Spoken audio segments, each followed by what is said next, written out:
नया रास्ता पार्ट 2। फिर भी माँ देख लो तुम्ही, कहकर अमित चुप हो गया। उसके पिताजी को भी इस बात का आभास हो रहा था कि बड़े घर की लड़की जो ढेर सारा दहेज अपने साथ लाएगी, शायद परिवार वालों के साथ मिलजुल कर न रह सके। परंतु अमित की माँ ने तो धन के सपने देखने शुरू कर दिए थे, इसलिए उनके तर्कों के सामने मायाराम जी की एक न चली। अंत में यही निश्चय किया गया कि सरिता का रिश्ता मंजूर किया जाए और मीनू के यहाँ मना का पत्र लिख दिया जाए। लड़के वालों के दिल में भी अंतद्वंद होता है। जब किसी लड़की को देखने के बाद उसका रिश्ता लेने से इनकार कर देते हैं, वही अंतद्वंद अमित के परिवार के सभी के दिलों में था। मीनू के यहाँ कैसे मना किया जाए, सभी इस सोच में लगे थे। तभी माताजी को एक युक्ति सूझी। वह बोली, मीनू की बहन कैसी लगी? मीनू की बहन तो मीनू से ज्यादा सुंदर है ही। पिताजी ने उत्तर दिया, पर तुम यह सब क्यों पूछ रही हो? रिश्ता मीनू का लेने गए थे, न कि उसकी बहन का। अरे तुम समझते नहीं हो, माताजी बोली।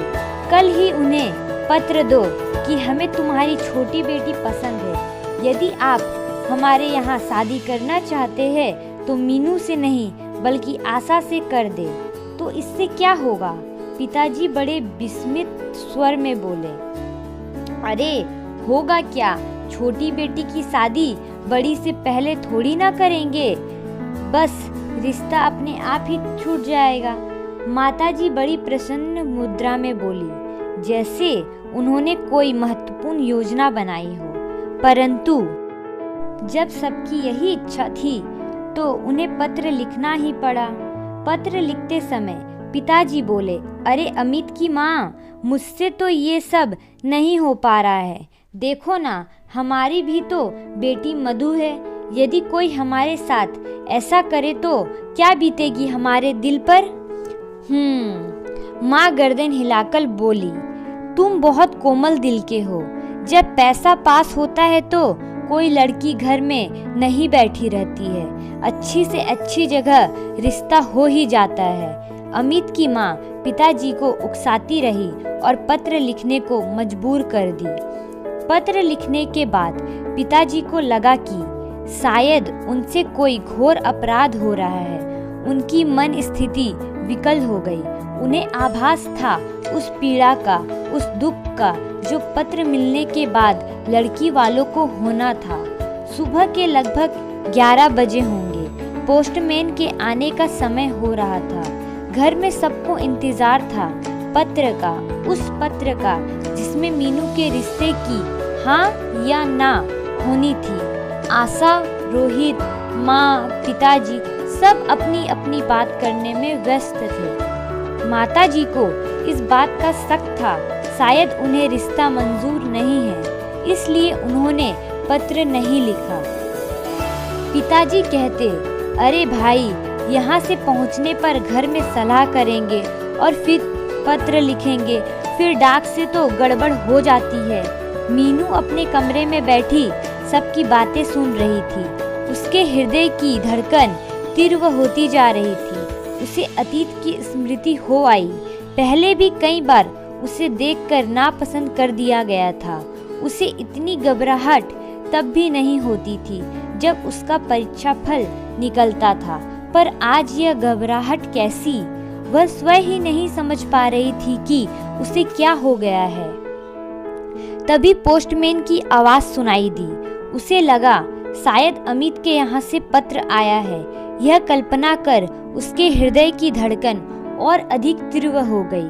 पढ़ाई के परीक्षा फल में वह हमेशा प्रथम आती थी, परंतु इस परीक्षा में वह समझ नहीं पा रही थी कि वह पास भी हो सकेगी या नहीं। तभी उसे रोहित की आवाज सुनाई दी, जो कि जोर जोर से बोल रहा था कि मेरठ से पत्र आ गया है। पिताजी ने पत्र पढ़ा। एक एक करके सबने पत्र पढ़ा, परंतु पत्र पढ़ने के बाद सबके चेहरों पर उदासी छा गई। घर में मौन छा जाने से मीनू समझ गई थी कि यहाँ से भी वह नापसंद कर दी गई है। यह कल्पना कर उसका दिल रो पड़ा। वह समझ नहीं पा रही थी कि उसमें क्या कमी है। कुरूप तो नहीं है वह। उसके अंदर एक हीन भावना घर कर गई। शायद वह विवाह के योग्य ही नहीं है। यह सोचकर उसने निश्चय किया कि वह विवाह नहीं करेगी। एक ठंडी सी आह भरकर वह तकिए में मुंह छिपाकर लेट गई। बाहर कमरे में माताजी एवं पिताजी बातें कर रहे थे। उन्हें यह समझ नहीं आ रहा था कि उन्होंने आशा का हाथ क्यों मांगा। माँ बोली, मैंने उसी दिन आशा से कहा था कि तू अंदर कमरे में नहीं जाना जहाँ लड़के वाले बैठे होंगे, पर उसने कहाँ सुनी। पहुँच गई वहीं पर। कुछ देर रुककर, देख लिया ना तुमने उसका नतीजा, कहकर माँ ने ठंडी आह भरी। पर मीनू की माँ, आशा तो अभी छोटी है, इंटर की परीक्षा ही तो दे रही है। फिर जब बड़ी बेटी मीनू घर में बैठी है तो इस तरह हम उसकी शादी नहीं करेंगे। बेचारी मीनू, वह तो वैसे ही उदास रहती है। क्या बीतेगी उसके दिल पर जब यह सब सुनेगी। माँ ने परेशान होकर कहा, हमारी बेटी ने क्या कसूर किया है जिसका फल भगवान उसे दे रहा है। पढ़ी लिखी है, एमए पास है, फिर हमेशा ही प्रथम श्रेणी में पास हुई है, और जहाँ तक खूबसूरती की बात है वह सुंदर ना सही देखने में अच्छी लगती है। यह कहकर पिताजी कुछ उदास से हो गए। ये सब बातें मीनू अंदर कमरे में बैठे सुन रही थी। अपने अंदर साहस एकत्र कर वह पलंग से उठ खड़ी हुई। वह दिल ही दिल में निर्णय कर चुकी थी कि वह अब शादी नहीं करेगी। उसके हृदय में अंतर्द्वंद हो रहा था कि वह जो निर्णय ले रही है वह उचित है कि नहीं। अंत में इसी निर्णय को उचित मानकर वह कमरे से बाहर निकली। पिताजी एवं माताजी के उदास चेहरे को देखकर उसकी आंखें दुख से बोझल हो गई। वह उनके दुख को भली भांति समझ रही थी। कितनी अभागन थी वह, जिसके कारण उसके माता पिता इतने परेशान थे। मीनू ने अपने अंदर साहस एकत्र किया और पिताजी से बोली, पिताजी आप मेरी चिंता न करें, आशा की शादी वहाँ कर दे। मेरे कारण आप उसकी जिंदगी क्यों खराब कर रहे हैं। नहीं बेटा, यह सब हमें अच्छा नहीं लगेगा। बेटी, तुम्हारी मन स्थिति को हम भली भांति समझते हैं। मेरी बच्ची, मैं तुम्हारे लिए इससे भी अच्छा वर देखूंगा। वह कहकर पिताजी ने उसे सांत्वना देने का प्रयास किया। पिताजी, आप इतने परेशान न हो, मैं अपनी चिंता अपने आप करूंगी। आप आशा की शादी कर दीजिए। पर इस तरह से बड़ी बहन की शादी न हो और छोटी की कर दे, क्या कहेगा समाज हमें। यही ना कि बड़ी बेटी अभी घर में बैठी है और छोटी की शादी कर दी। पिताजी कुछ तेज स्वर में बोले, आप समाज की इतनी चिंता करते हैं, क्या करता है समाज हमारे लिए। ये समाज ही हमें इस तरह की परिस्थितियों के लिए विवश करता है। आप समाज की चिंता न करते हुए आशा की शादी कर दीजिए। तभी पास बैठी माँ बोल पड़ी, बेटी, हमारे यहाँ इस तरह का रिवाज नहीं है कि बड़ी बेटी के घर में रहते हुए छोटी की शादी हो। माँ, तुम मेरी शादी की चिंता न करो। मैंने तो निश्चय कर लिया है कि मैं शादी नहीं करूँगी। मैं अपने पाँव पर खड़ी होना चाहती हूँ, जिससे मैं बोझ न बन सकूँ। मीनू भरे कंठ से बोली, बोझ?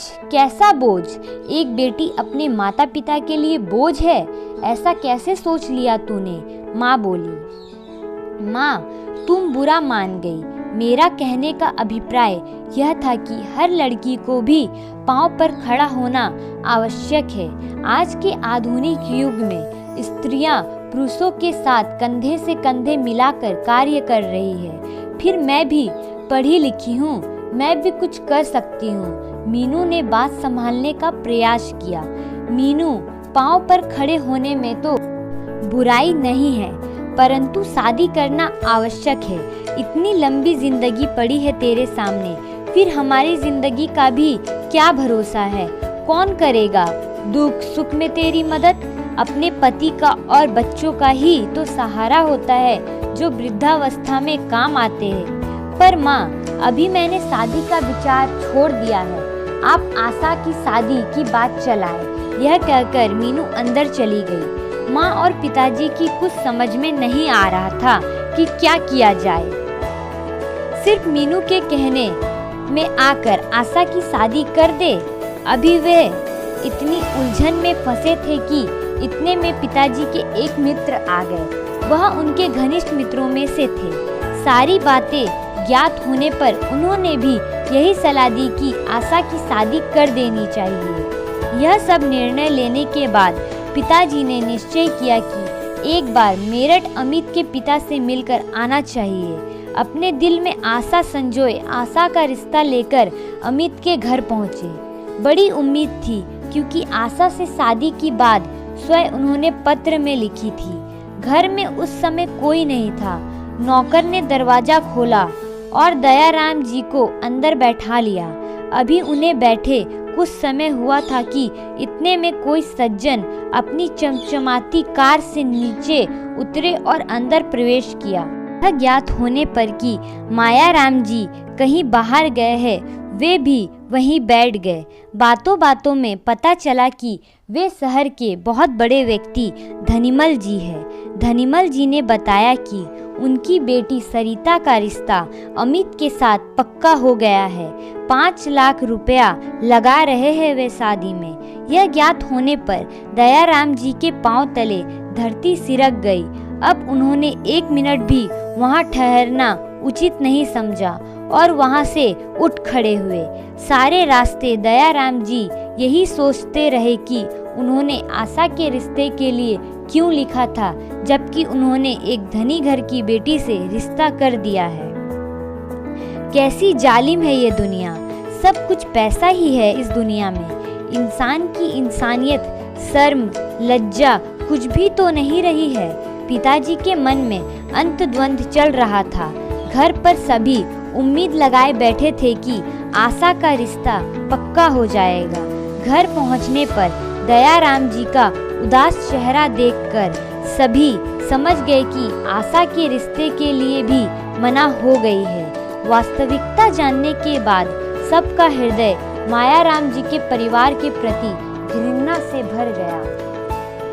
अपने जीवन की परिस्थितियों से विवश होकर मीनू के हृदय में कई बार हीन भावना उत्पन्न हुई। कई बार उसे ऐसा आभास हुआ कि उसका जीवन बिल्कुल व्यर्थ है।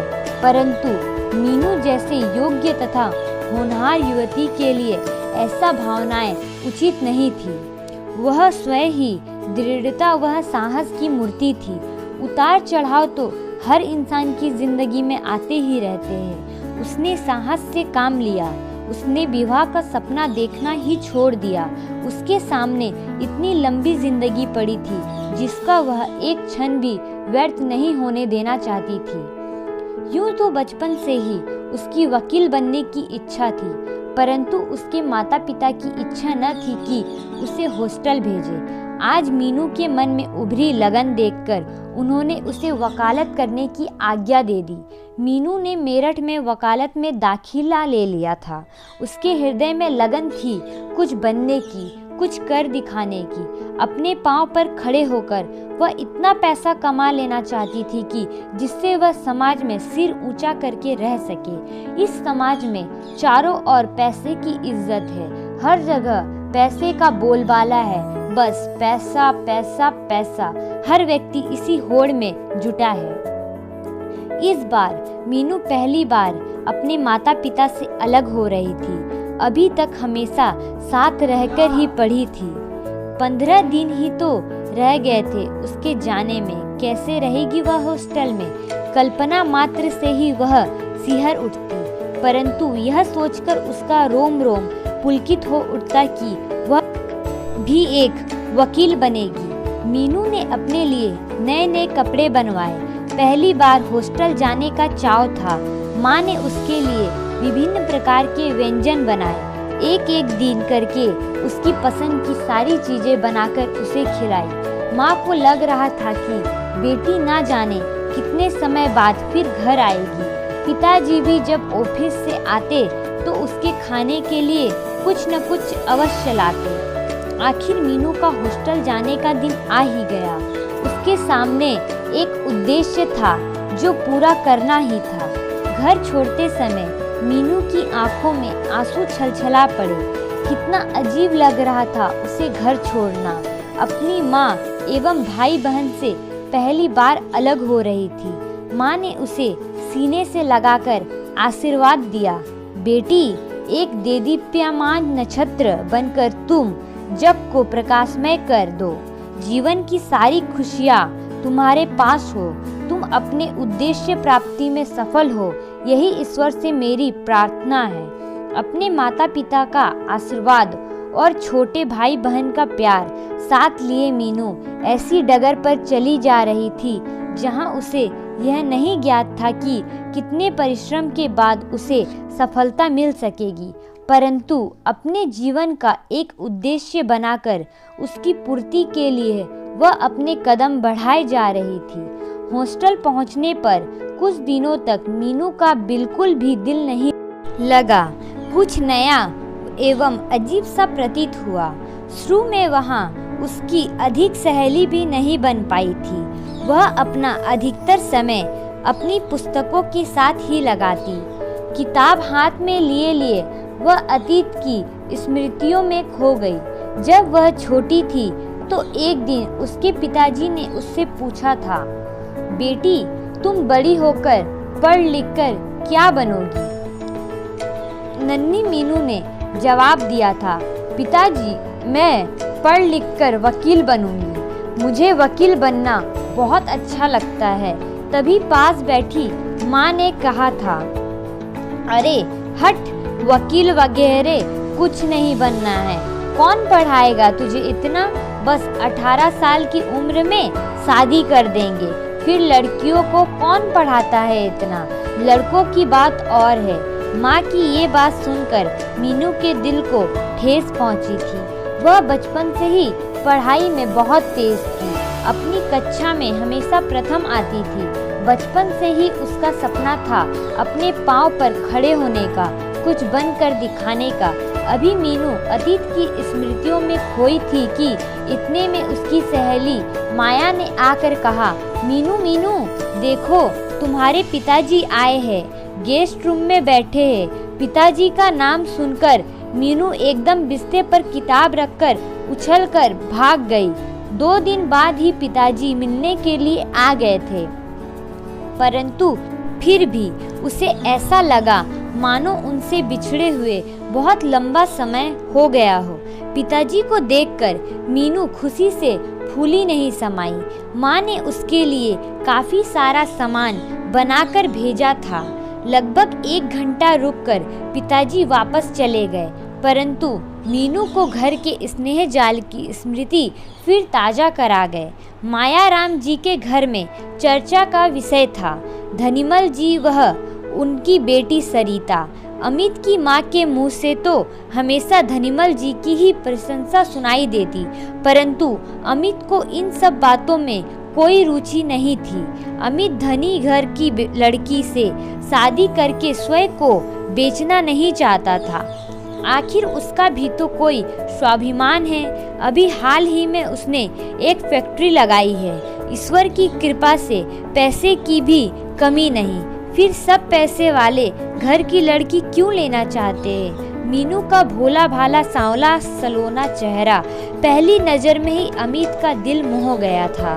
कितना बुरा लगा था उसे जब मीनू के लिए मना किया गया था, पर उसके अंदर इतनी हिम्मत कहाँ कि अपनी माँ और पिताजी के सामने बोल सकी। एक दिन उसने माँ के सामने कहने का साहस किया, माँ तुम सरिता से ही मेरी शादी क्यों करना चाहती हो?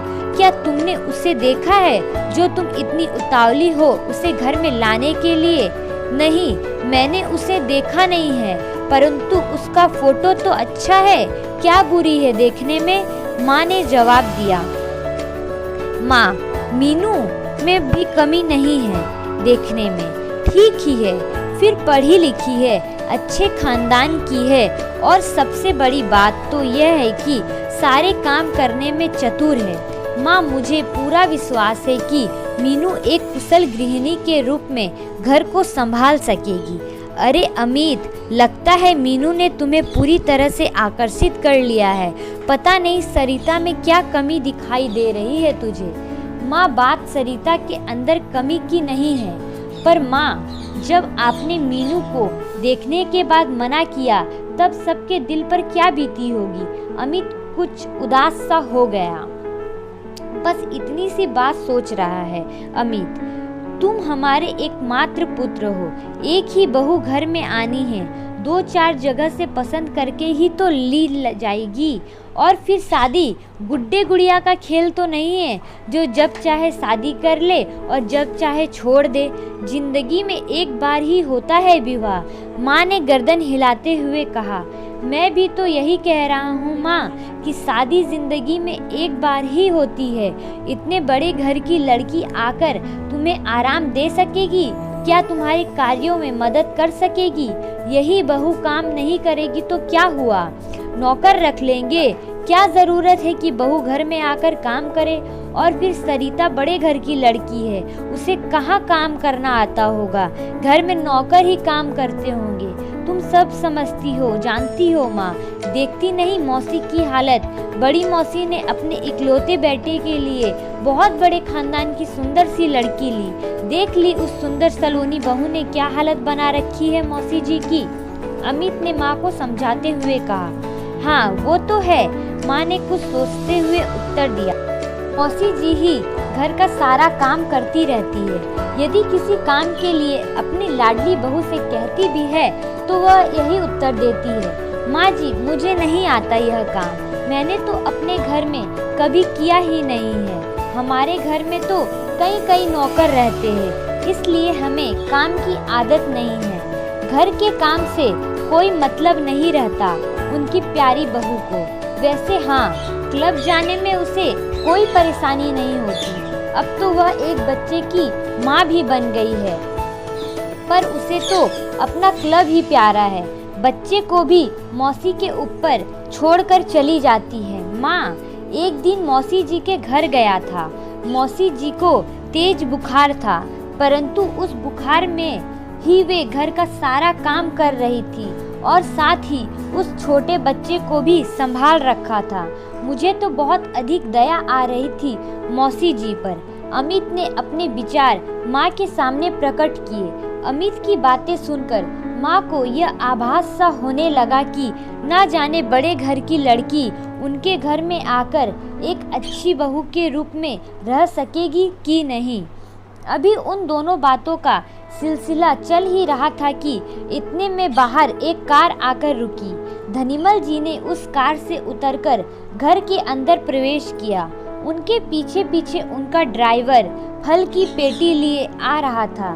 घर में अमित के पिताजी नहीं थे, इसलिए अमित ने ही उनकी कुशल क्षेम पूछकर उनसे सम्मान के साथ बिठाया। पिताजी की अनुपस्थिति में उनका ही कर्तव्य था कि वह घर आए मेहमान का स्वागत करे। धनीमल जी के साथ आई फल की पेटी अमित को एक आंख भी नहीं भा रही थी। वह समझता था कि वे अपने पैसे का जादू डालकर सबको मोह लेना चाहते हैं। जब अभी रिश्ता पक्का नहीं हुआ तो फल किस बात के। अमित से रहा नहीं गया। उसने धनीमल जी से पूछ ही लिया, ये फल क्यों ले आए हैं आप? इस सब की क्या जरूरत थी? धनीमल जी बोले, बेटे, कश्मीर से 4 पेटी सेब मंगाए थे। मैंने सोचा एक पेटी अमित बेटे के घर भी ले चले। खाकर देखो बेटे, बहुत मीठे सेब है। उनकी यह बात सुनकर अमित को क्रोध सा आ गया। इससे पहले कि वह कुछ जवाब देता, पिताजी ने कमरे में प्रवेश किया। पिताजी के आते ही अमित उठकर बाहर चला गया और माँ के पास आकर बैठ गया। माँ ने उसका उदास चेहरा देखकर पूछा, बेटे क्या बात है, इतने उदास क्यों हो गए हो? माँ, अभी कोई बात नहीं हुई है, रिश्ता तय नहीं हुआ है और धनीमल जी फल की पेटी लेकर आ गए हैं। कहते हैं कश्मीर के मीठे सेब है, जैसे कभी हमने मीठे सेब खाए ही नहीं हैं। अमित गुस्से में बोलता रहा। माँ ने उसे समझाते हुए कहा, इसमें इतने गुस्से होने की बात क्या है? जब संबंध जुड़ जाता है तब खाली हाथ नहीं जाते हैं। ऐसे ही उन्होंने किया है। इतना गुस्सा करने से क्या फायदा है? अच्छा माँ, तो तुम भी उनके ही पक्ष में बोल रही हो। ठीक है, तो तुम सबने सरिता को इस घर में लाने की ही ठान रखी है। गुस्से में बड़बड़ाता हुआ अमित सामने रखा समाचार पत्र देखने लगा। धनीमल जी उस दिन सरिता को दिखाने के लिए तिथि निश्चित करने गए थे। आखिर सरिता को देखने का दिन आ ही गया। अमित के घर में विशेष चहल पहल थी। अमित की माताजी में विशेष उत्साह नजर आ रहा था। माताजी के कहने में आकर उसके पिता भी इस रिश्ते में रुचि लेने लगे थे। अमित की बहन मधु भी अपनी होने वाली भाभी को देखने के लिए उत्सुक थी। घर में सभी उत्साहित नजर आ रहे थे। सिर्फ अमित ही ऐसा था जिसके चेहरे पर उदासी थी। इस कल्पना मात्र से ही वह उदास था कि उसके माता पिता उसे एक धनी घर की लड़की के हाथों बेचना चाहते थे। घर के सभी सदस्य नए नए वस्त्र पहनकर तैयार हो चुके थे कि तभी बाहर से कार के हॉर्न की आवाज सुनाई दी। धनीमल जी का ड्राइवर उन सबको लिवाने के लिए कार लेकर आया था। मायाराम जी, उनकी पत्नी अमित व उसकी बहन मधु सभी उसी कार में बैठकर चल दिए। धनीमल जी की कोठी के बाहर कार रुकी। ड्राइवर ने उतरकर कार का दरवाजा खोला। यह सब देखकर मायाराम जी को लगा कि इस समय वे एक बड़े अफसर से कम नहीं हैं। कोठी का दरवाजा खुलते ही जैसे ही उन सब ने अंदर प्रवेश किया, उन्हें लगा मानो स्वर्ग में आ गए हो। कोठी के बाहर लॉन में घास मखमल के समान बिछी थी। लॉन में बेत की सुंदर रंग बिरंगी कुर्सियां पड़ी थी। रंग बिरंगे फूलों के गमले कोठी की शोभा में चार चांद लगा रहे थे। उनके ड्राइंग रूम का दरवाजा खुला। धनीमल जी बाहर आए। उन सब का विशेष स्वागत किया गया। घर के सभी नौकर खाकी वर्दी में थे। अनेक प्रकार के मिष्ठान, फल एवं मेवा उनके सामने रखे गए, परंतु सभी को उत्सुकता थी सरिता को देखने की। तभी मायाराम जी ने सरिता को बुलाने के लिए कहा। सरिता को कमरे में बुलाया गया। उसके साथ उसकी चाची भी आई। सरिता के चेहरे को देखते ही अमित के पैरों तले धरती खिसक गई। कितनी प्रशंसा की जा रही थी सरिता की। नाक नक्श में सिर्फ उसकी आंखें ही बड़ी थी। रंग तो मीनू के सामने कहीं ज्यादा गिरा हुआ था। सरिता को अमित की माँ के पास वाली कुर्सी पर बैठाया गया। माँ सरिता से घुल मिलकर बातें करने लगी। उन्हें उसके रूप में ही सुंदरता नजर आ रही थी। अमित वह उसकी बहन मधु चुपचाप बैठे रहे। माँ को हंसते देखकर उसके दिल में तूफान उठ रहा था। क्या रूप नजर आ रहा है माँ को इसमें? क्या सरिता मीनू से ज्यादा सुंदर लगी माँ को, या उसके पैसे के कारण सुंदरता बढ़ गई है? ऐसे अनेक प्रश्न अमित के दिमाग में घूमने लगे। धनीमल जी व मायाराम जी ने आपस में कुछ बातें की और सब वहाँ से उठकर चल दिए। अमित व सरिता को एकांत में बातें करने का अवसर दिया गया। अमित से सरिता से कुछ प्रश्न किए। अमित ने पूछा, आपकी किस चीज में रुचि है? सरिता ने तपाक से जवाब दिया, जी मुझे पेंटिंग व कार ड्राइविंग में विशेष रुचि है। इसके अलावा आप घर के काम तो कर ही लेती होंगी? अमित ने पूछा। मुझे घर के काम नहीं आते हैं। घर में चार नौकर है। काम करने की कोई ज़रूरत ही नहीं पड़ती है। वैसे मुझे घर के काम में विशेष रुचि नहीं, सरिता ने निसंकोच होकर जवाब दिया। शादी के बाद यदि काम करना पड़ा तो आप किस प्रकार करेंगी?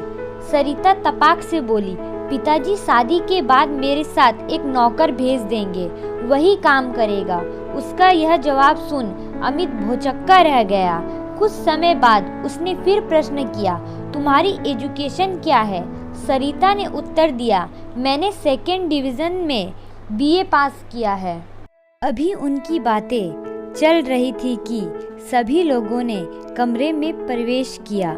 इसके बाद खाने पीने का कार्यक्रम चला। धनीमल जी विशेष आग्रह के साथ सबको खिला पिला रहे थे। अमित का दिल अंदर से कुछ भी खाने के लिए नहीं कर रहा था, परंतु उन सब के विशेष आग्रह पर उसे खाना पड़ा। सरिता के पिताजी एवं अमित के पिताजी में बहुत समय तक बातें होती रही। उसके बाद उन्होंने घर के लिए प्रस्थान किया। घर पर पहुंचते ही सबने सरिता के बारे में अपने अपने विचार प्रकट किए। सबसे पहले माँ बोल पड़ी, क्या बुराई है सरिता में? मुझे तो अच्छी लगी देखने में। रंग ही तो गिरा हुआ है, क्या बात है? शादी के बाद तो निखार आता ही है रंग रूप में। पिताजी के मुंह से भी धनीमल जी के द्वारा दिए जाने वाले 5 लाख रुपए बोल रहे थे। देखो जी, लड़की तो देखने में अच्छी है, क्या बुराई है उसमें? जहाँ तक रंग की बात है, इस दुनिया में 2 ही रंग होते हैं, गोरा या काला। शादी तो सभी की होती है, पर पिताजी यह तो कोई ज़रूरी नहीं है कि काली भाभी ही हमारे घर में आए। अमित की बहन मधु ने कहा, तू चुप रह, तू क्या जानती है इस बारे में? पिताजी ने उसे यह कहकर चुप करा दिया। अमित तो काफ़ी उदास सा नजर आ रहा था। उदासी भरे स्वर से बोला, पिताजी आप मुझसे क्या पूछ रहे हैं? आपने शादी धनीमल जी की बेटी से करने की ठान ही ली है तो कर लीजिए। जहाँ तक मेरी पसंद की बात है, मुझे तो सरिता बिल्कुल भी पसंद नहीं है। बेटे के ये शब्द सुनकर दयाराम जी को लगा कि बेटे के साथ जबरदस्ती की जा रही है। एक बार पिता के नाते उनके हृदय में यह भाव उठा कि बेटे की जिंदगी के साथ खिलवाड़ करना उचित नहीं है। अभी इसी भाव में डूबे थे कि दूसरी ओर से उनकी पत्नी ने अपने विचार प्रकट करने शुरू किए। हमारे समय में कौन सा लड़के लड़कियों को दिखाया जाता था? सबकी शादी ऐसे ही हो जाती थी। आजकल लड़कों को लड़कियां क्या दिखाने लगे हैं कि बस हजारों कमियां निकालते हैं लड़कियों में। 1 मिनट का मौन रहने के बाद उन्होंने फिर से बोला, क्या जमाना आ गया है। आजकल के लड़कों लड़कियों की पूछो मत, बहुत दिमाग खराब हो गया है। ये सभी व्यंग अमित चुपचाप सुनता रहा। पढ़ा लिखा नवयुवक होने के फलस्वरूप भी उसमें इतना साहस ना था कि माँ की बात का विरोध करता। माँ के व्यंग उसके हृदय में तीर की भांति चुभ रहे थे, परंतु वह इतना साहस न बटोर पाया कि माँ को कुछ कह सकता। चुपचाप छोटा सा मुंह लेकर वह अपने कमरे में चला गया। हॉस्टल के आंगन में मीनू अपनी सखियों के साथ घूम रही थी। आज कॉलेज में हड़ताल होने के कारण छुट्टी हो गई थी। वर्षा की बूंदें पड़ने के कारण मौसम भी अच्छा हो गया था। उन सब ने मिलकर यह योजना बनाई कि आज बाहर जाकर चाय एवं समोसे खाए। मीनू अपनी सहेलियों के साथ हॉस्टल के गेट के बाहर निकलने को ही थी कि इतने में डाकिया दिखाई दे गया। सभी लड़कियों का पूरा झुंड उस डाकिये की ओर दौड़ा। सभी को अपने अपने पत्र की प्रतीक्षा थी। मीनू एक तरफ ही खड़ी रही। कल ही तो उसके पिताजी एवं माताजी का पत्र आया था, इसलिए उसे किसी के पत्र का इंतजार नहीं था। सभी लड़कियां अपने अपने पत्र मांगती हुई आगे बढ़ती जा रही थी। जिन जिन के पत्र आए थे वे प्रसन्न नजर आ रही थी और जिनके पत्र नहीं आए थे वे उदास दिखाई दे रही थी। मीनू की सहेली माया उधर से उदास लौट रही थी। आज भी उसका कोई पत्र नहीं आया था। लगभग 1 महीने से उसकी कोई चिट्ठी नहीं आई थी, जबकि माया 4 पत्र लिख चुकी थी। उसे चिंता थी कि कहीं मम्मी पापा की तबीयत तो खराब नहीं हो गई है। मीनू माया की परेशानी भली भांति समझ रही थी। वह जानती थी कि बाहर हॉस्टल में माता पिता से अलग रहकर सिर्फ चिट्ठियां ही तो एकमात्र सहारा रह जाती है। माया को प्रसन्न करने के लिए मीनू ने चुटकुल्ले सुनाने शुरू कर दिए। उसे मजाक भरे चुटकुल्ले वह बातें सुनकर माया के चेहरे पर हंसी झलक आई। अभी वे सभी सखियां बाहर जाकर चाय समोसे खाने की सोच रही थी कि इतने में वर्षा की बूंदें तेज हो गई। वर्षा में बाहर निकलना उन सब ने ठीक न समझा। तभी उन्होंने कैंटीन के नौकर को बुलाकर उससे हॉस्टल से बाहर वाली कैंटीन से चाय एवं समोसे मंगवाए। सभी लड़कियां बरामदे में बैठ गई। अब इंतजार था चाय एवं समोसे का। सभी की निगाह गेट की ओर ही थी कि कब नौकर चाय समोसे लेकर आएगा। तभी अचानक एक टैक्सी आकर रुकी। उसमें से एक सुंदर सी लड़की उतरी। पास आने पर पता चला कि वह मीनू की घनिष्ठ सहेली नीलिमा थी।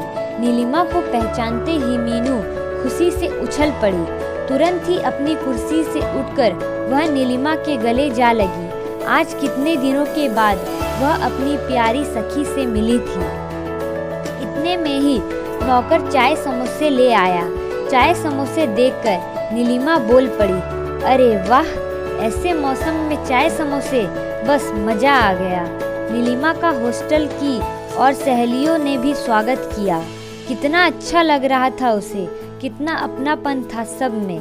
यह सब कल्पना करके ही नीलिमा का दिल प्रसन्नता से प्रफुल्लित हो उठा। चाय पीने के बाद मीनू नीलिमा को अपने कमरे में ले गई। कमरे में पहुंचने पर नीलिमा ने अपना पर्स खोलकर एक कार्ड निकाला और मीनू को दिया। ये कैसा कार्ड है? मीनू ने पूछा। तुम स्वयं ही खोलकर देख लो ना, नीलिमा ने कहा। मीनू ने खोलकर देखा तो नीलिमा की शादी का कार्ड था। अरे यह तो शादी का कार्ड है, तूने अभी तक बताया नहीं। हाँ, मैं तुझे सरप्राइज देना चाहती थी। तुझे शादी में जरूर आना है। यदि तू शादी में नहीं आएगी तो मैं तुझसे कभी बात नहीं करूँगी। अरे ऐसा कैसे हो सकता है? मीनू बोली। तू ही मेरी एकमात्र सहेली है जिसको कि मैं अपना सब कुछ समझती हूँ। तुझसे ही मैं अपने दिल की हर बात कह सकती हूँ। ऐसा तो हो ही नहीं सकता कि मैं तेरी शादी में ना आऊँ। देख मीनू, कुछ दिन पहले आना है। कुछ काम नहीं कराएगी क्या मेरा? नीलिमा ने कहा। मीनू ने उत्तर दिया, हाँ हाँ, क्यों नहीं, तू जब कहेगी तभी आ जाऊंगी। तभी एक क्षण रुकते हुए, अरे ये तो बता नीलिमा, लड़का कहाँ का है, क्या करता है, कैसा है? इतनी सारी बातें एक साथ ही पूछेगी क्या? नीलिमा ने कहा। लड़का मेरठ का ही है। उनकी अपनी फैक्ट्री है। काफी पैसे वाले आदमी हैं। उनका नाम सुरेंद्र है। देखने में बहुत स्मार्ट है। रंग भी साफ है। नाक नक्श में भी अच्छे हैं। अपनी बात खत्म करते हुए नीलिमा बोली, अच्छा देख, इतनी सारी बातें मैंने बता दी। अब और क्या पूछना चाहती है? घर पर सब ठीक तो होंगे ही? मीनू ने पूछा। हाँ, घर पर सब ठीक है। मेरे अशोक भैया डॉक्टर बन गए हैं। आजकल वे दिल्ली में ही है। तभी नीलिमा एक झटके के साथ खड़ी हो उठी। घड़ी में 5 बज चुके थे। उसे मेरठ से अपने घर भी वापस आना था। मीनू उसे छोड़ने के लिए बाहर तक आई। चलते चलते भी नीलिमा उससे वादा कराकर गई थी कि उसे शादी में जरूर आना है। नीलिमा को गेट तक छोड़कर आने के बाद मीनू सीधे अपने कमरे में चली गई। उसने शादी के निमंत्रण पत्र को भी खोलकर देखा। उस निमंत्रण पत्र को हाथ में लेकर वह फिर अतीत की स्मृतियों में डूब गई। वह अपने को अभागन महसूस कर रही थी। कई लड़के उसे देखकर नापसंद कर चुके थे। यह कल्पना करते ही उसका दिल भर आया। तभी उसने अपने को संभाला और अपनी सहेलियों के साथ बाहर चली गई। मीनू अपना अधिकतम समय अपनी पुस्तकों के साथ ही व्यतीत करती। यूँ तो बचपन से ही उसको अधिक पढ़ने की आदत थी। हमेशा ही वह अपने कक्षा में प्रथम आती थी। वकालत में भी उसने प्रथम श्रेणी में पास होने की ठान रखी थी। इस समय उसमें विशेष लगन थी, विशेष उत्साह था, कुछ बन दिखाने का, अपने पांव पर खड़ा होने का। हमारे भारतीय समाज में क्या नारी सदैव पुरुषों की दासी बनकर ही रहेगी? क्या हर लड़की को अपने माता पिता के लिए अभिशाप बनाकर ही रह जाएगी? क्या लड़की को यह भी अधिकार नहीं है कि वह अपना जीवन अपने ढंग से व्यतीत कर सके? ऐसे अनेक प्रश्न मीनू के मस्तिष्क में उठते। उसके हृदय में तूफान उठता कि वह एक लड़की जरूर है, परंतु उसके अंदर इतनी हिम्मत है, इतना साहस अवश्य है कि वह भी कुछ बन सके। मीनू अभी अपनी पढ़ाई में तल्लीन थी कि अचानक उसे ख्याल आया कि परसों उसे नीलिमा की शादी में जाना है। नीलिमा उसे कुछ दिन पहले आने को कह गई थी, परंतु कुछ दिन पहले जाना उसके लिए संभव ना था। वह अपनी पढ़ाई अधिक दिनों के लिए नहीं छोड़ सकती थी, इसलिए उसने एक दिन पहले ही जाने का निश्चय किया। वह अपनी सहेली के विवाह पल्लय पर कोई भेंट देना चाहती थी। वह समझ नहीं पा रही थी कि क्या चीज खरीदी जाए। अचानक उसे ख्याल आया कि नीलिमा के लिए एक दीवार घड़ी क्यों न खरीदी जाए। वह झटपट बाजार जाकर नीलिमा को भेंट करने के लिए एक घड़ी खरीद लाई। अगले दिन मीनू मेरठ से मीरापुर के लिए चल दी। उसके हृदय में विशेष उत्साह था क्योंकि वह अपनी सहेली के शादी में जा रही थी। मीरापुर के स्टेशन पर पहुंचने के बाद उसने रिक्शा वाले को आवाज लगाई। इतने में ही उसे नीलिमा का बड़ा भाई अशोक दिखाई दे गया। अशोक बस स्टैंड पर अपनी मौसी को लेने के लिए आया था। मौसी तो किसी कारण उस बस से नहीं आ पाई थी। मीनू ने अपना सामान रिक्शा में रखना शुरू किया, परंतु अशोक के कहने पर उसने अपना सामान उसकी कार में रख दिया। रास्ते भर अशोक मीनू से अपने प्रकार के प्रश्न करता रहा। मीनू बहुत साधारण ढंग से उन सभी प्रश्नों का उत्तर देती रही। अशोक की बातों से मीनू के प्रति स्नेह झलक रहा था, परंतु मीनू ने इसके प्रति कोई प्रतिक्रिया नहीं दिखाई। तभी ब्रेक लगा और कार भी झटके के साथ मीनू के घर के सामने रुकी। सामने बैठक में बैठे पिताजी मीनू का इंतजार कर रहे थे। मीनू की आवाज़ सुनकर उसकी माँ भी रसोई घर से बाहर आ गई। आशा और रोहित भी अपने अपने कमरों से बाहर निकलकर मीनू से आकर चिपट गए। तभी आशा ने मीनू से पूछना शुरू किया, दीदी तुम हमारे लिए क्या लाई हो? मीनू अभी इस बात का जवाब देती, इससे पहले ही पिताजी बोल पड़े, अरे आशा, दीदी को मुंह हाथ धोकर कुछ खाने पीने दो, तभी बातें करना। माँ ने एक बर्तन में मीनू को पानी लाकर दिया। मीनू ने हाथ मुंह धोकर चाय पी। माँ ने उसके लिए बेसन के लड्डू बनाकर रखे थे। मीनू को बेसन के लड्डू का विशेष शौक था, इसलिए लड्डू देखकर मीनू बहुत खुश हुई। अभी उसने चाय पी ही थी कि नीलिमा ने अपने नौकर को बुलाने के लिए भेज दिया। मीनू का मन था कि वह उड़कर नीलिमा के पास पहुंच जाए। अपने पिताजी तथा माँ की आज्ञा लेकर नीलिमा के घर पहुंच गई। मीनू के आते ही नीलिमा ने उसे गले लगा लिया। ऐसा लग रहा था कि मानो दोनों सहेलियां एक लंबे समय के बाद मिल रही हो। तभी सामने नीलिमा की मम्मी आती दिखाई दी। मीनू ने उन्हें नमस्कार किया और नीलिमा के साथ अंदर कमरे में चली गई। मीनू ने नीलिमा से पूछा, अरे नीलू, हमारे होने वाले जीजा जी का फोटो तो दिखा। नीलिमा ने मजाक भरे स्वर में कहा, क्या करेगी फोटो देखकर? कल उन्हें साक्षात ही देख लेना। क्या तेरे पास फोटो नहीं है? मीनू ने पूछा। अरे क्या ऐसा हो सकता है कि मेरे पास फोटो ना हो? कहते हुए नीलिमा ने अलमारी से एक फोटो निकाला। फोटो दिखाते हुए नीलिमा ने मीनू से पूछा, कैसे लग रहे हैं तुझे अपने होने वाले जीजा जी? अरे वाह, ये भी कोई पूछने की बात है, लाखों में एक है। आखिर क्यों ना हो, हमारी नीलिमा भी तो लाखों में एक है। मीनू बड़ी प्यार भरी वाणी में बोली। तभी नीलिमा की माताजी ने कमरे में प्रवेश किया। उन्होंने नीलिमा से कहा, बेटे, मीनू को अपना सब सामान दिखा दो शादी का। अच्छा मम्मी, कहकर नीलिमा ने पास में रखा सूटकेस खोला। एक एक करके उसने सारी साड़ियाँ व कपड़े मीनू को दिखाए। मीनू हर साड़ी की प्रशंसा करती रही। रात्रि के 9 बज चुके थे। मीनू को आभास हो आया कि वह अपने माता पिता से कुछ देर भी बातें नहीं कर सकी। तभी उसने अपने घर जाने की इच्छा प्रकट की, परंतु नीलिमा ने उससे आग्रहपूर्वक कहा, मीनू तुम खाना खाए बिना नहीं जाओगी। नहीं नीलू, घर पर माँ इंतजार कर रही होगी, फिर रात भी काफी हो गई है। कुछ भी हो खाना खाकर ही जाना होगा तुझे। डर की क्या बात है, अशोक भैया छोड़ आएंगे तुझे घर तक, नीलिमा ने आग्रहपूर्वक कहा। मीनू नीलिमा के आग्रह को टाल न सकी। नीलू की मम्मी ने खाना लगाया। मीनू वह नीलिमा ने एक ही थाली में बैठकर खाना खाया। जब तक दोनों ने खाना खाया, रात के 9:45 बज चुके थे। मीनू को डर था कि कहीं उसके पिताजी एवं माँ इतनी रात गए लौटने के लिए नाराज न हो। तभी नीलिमा ने अपने भाई अशोक को आवाज लगाई और उन्हें मीनू के साथ भेज दिया। सड़क पर घोर अंधकार था। शायद सड़क पर लगे बिजली के ट्यूब खराब हो गई थी। अंधकार में मीनू अशोक के पीछे पीछे चलने लगी। मीनू का पैर एक पत्थर पर पड़ने से उसका संतुलन बिगड़ गया। तभी उसने अपने को संभाला। 2 कदम पर उसका घर था। मीनू के पिताजी बैठक में बैठे उसका इंतजार कर रहे थे।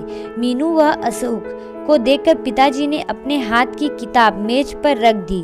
उन्होंने अशोक को बैठने के लिए कहा, परंतु रात अधिक हो जाने के कारण उसने बैठने से इनकार कर दिया। मीनू सीधे अपनी माँ के कमरे में चली गई। माँ उसका इंतजार करके अभी अभी बिस्तर पर लेटी थी। मीनू भी माँ पास पड़े पलंग पर जाकर लेट गई। मीनू और माँ बहुत देर तक पड़े पड़े बातें करती रही। न जाने मीनू को कब नींद आ गई। फिर सुबह 6 बजे ही उसकी आंखें खुली। जैसे ही मीनू की नींद टूटी और उसने करवट बदली, तभी माँ ने एक प्याली गर्म गर्म चाय लाकर मीनू के हाथ में थमा दी। कितनी सुखद अनुभूति हुई मीनू को। हॉस्टल में तो सुबह सुबह अपने आप ही चाय बनाकर पीनी पड़ती है, और फिर माँ के प्यार की तो बात ही कुछ और है। निस्वार्थ निश्चल प्रेम होता है माँ का। तभी उसे माँ का स्वर सुनाई दिया, मीनू बेटे, आज नाश्ते में क्या खाओगी? माँ आज सूजी का हलवा बना दो, बहुत दिन हो गए हैं खाए हुए। मीनू ने माँ की बात का उत्तर दिया। जितने में मीनू नहा धोकर निर्विन्त हुई, उतने में ही माँ ने सूजी का हलवा तैयार कर दिया।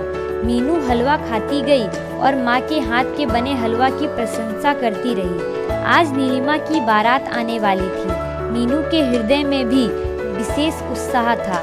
आज उसकी सहेली की बारात आ रही थी। तभी अचानक उसके हृदय में पीड़ा का एक तार झंझना उठा। उसे अनुभूति हो आई कि काश वह भी नीलिमा की तरह सुंदर होती। इसी विचारधारा में तल्लीन मीनू के कान में एक स्वर सुनाई पड़ा, मीनू, नीलिमा तुम्हारा इंतजार कर रही है, तुम्हें बुलाया है। मीनू ने गर्दन उठाकर देखा तो सामने नीलिमा का भाई अशोक खड़ा था। मीनू ने अशोक को बैठने के लिए कहा, परंतु घर में बारात आने वाली थी, इसलिए उस समय बैठना उसके लिए संभव न था। नीलिमा के घर जाने के लिए मीनू ने अपना हरे रंग का सलवार सूट पहना। तभी माँ रसोई से बाहर निकली। मीनू को सलवार सूट पहना देखकर बोली, बेटी आज तो साड़ी पहन लेती। मीनू ने शीशे में अपना चेहरा निहारते हुए कहा, माँ शाम तक साड़ी संभालना बहुत मुश्किल होगा, रात को बारात के समय साड़ी पहन लूंगी। शीशे के सामने खड़ी होकर मीनू ने सुंदर ढंग से अपने केस संवारे। इससे उसका रूप और सलोना हो उठा। गेहुआ रंग होने पर भी उसके तीखे नाक नक्श उसकी सुंदरता में 4 चांद लगा रहे थे। परंतु मीनू के हृदय में जो हीन भावना घर कर गई थी, उसके कारण वह कभी अपने को सुंदर समझ ही न सकी। मीनू ने दर्पण के सामने खड़े होकर अपने को हर ओर से देखा। उसे आभास हुआ कि वह बदसूरत तो नहीं है। सुबह के 9 बज चुके थे। मीनू ने दर्पण के सामने से हटकर माँ से नीलिमा के घर जाने की आज्ञा ली। माँ मीनू को छोड़ने बाहर तक गई। सजी सवरी मीनू का रूप माँ को भी अच्छा लग रहा था। नीलिमा के घर पहुँचने पर उसने देखा कि घर में काफ़ी मेहमान आ चुके थे। बहुत चहल पहल थी। छोटे बच्चों का शोर एवं बड़ों के बोलने की आवाज़ें सभी से घर गूंज रहा था। मीनू तो सीधे नीलिमा के कमरे में पहुंच गई। मीनू के पहुंचते ही नीलिमा उससे चिपट कर रो पड़ी। नीलिमा को आभास हो गया था कि अब उसे यह घर छोड़कर जाना होगा। 1 घंटे तक मीनू एवं नीलिमा अपनी बातों में खोई रही। तभी नीलिमा की नज़र अपने मेहंदी लगे हाथों पर पड़ी। कितनी गहरी रची थी उसकी मेहंदी। उसने अपने मेहंदी लगे हाथ मीनू को दिखाए। मीनू ने उसकी मेहंदी की प्रशंसा करते हुए कहा, नीलिमा, तेरा पति तुझे बहुत प्यार करेगा। देख कितनी गहरी रची है तेरी मेहंदी। नीलिमा ने मुस्कुराते हुए उत्तर दिया, हाँ मीनू, बात तो सही है। इतना कहकर दोनों खिलखिलाकर हंस पड़ी। तभी अचानक मीनू को ख्याल आया कि नीलिमा को देने वाला उपहार घर ही छोड़ आई है। यह ध्यान आते ही मीनू झटपट खड़ी हो गई और नीलिमा से यह कहकर कि मैं अभी आ रही हूँ, बाहर चली गई। जब मीनू ने कुछ क्षण बाद नीलिमा के कमरे में प्रवेश किया तो उसके हाथ में उपहार था। उसने नीलिमा के हाथ में उपहार थमाते हुए उससे अपनी शुभकामनाएं दी। नीलिमा ने झटपट उस बंद पैकेट को खोलकर देखा। उसमें बहुत सुंदर दीवार घड़ी थी। उसे देखकर नीलिमा उसकी प्रशंसा किए बिना रह न सकी। तभी मीनू ने मजाक भरे स्वर में कहा, नीलू, तू जानती है मैंने ये दीवार घड़ी क्यों दी है तुझे? यह घड़ी इसलिए दी है कि तू सुबह समय से उठ सके। यह सुनकर नीलू हंस पड़ी। उन दोनों की हंसी अभी वातावरण में गूंज रही थी कि नीलिमा की मम्मी ने आकर बताया कि चढ़त से पहले नीलिमा को कुछ रस्में पूरी करनी है, इसलिए वह बाहर आ गए। नीलिमा उठ खड़ी हुई और मीनू का हाथ पकड़कर उसे भी बाहर ले आई। इतने में ही एक बच्चा बाहर से दौड़ता हुआ आया। उसने सूचना दी कि बारात आ गई है।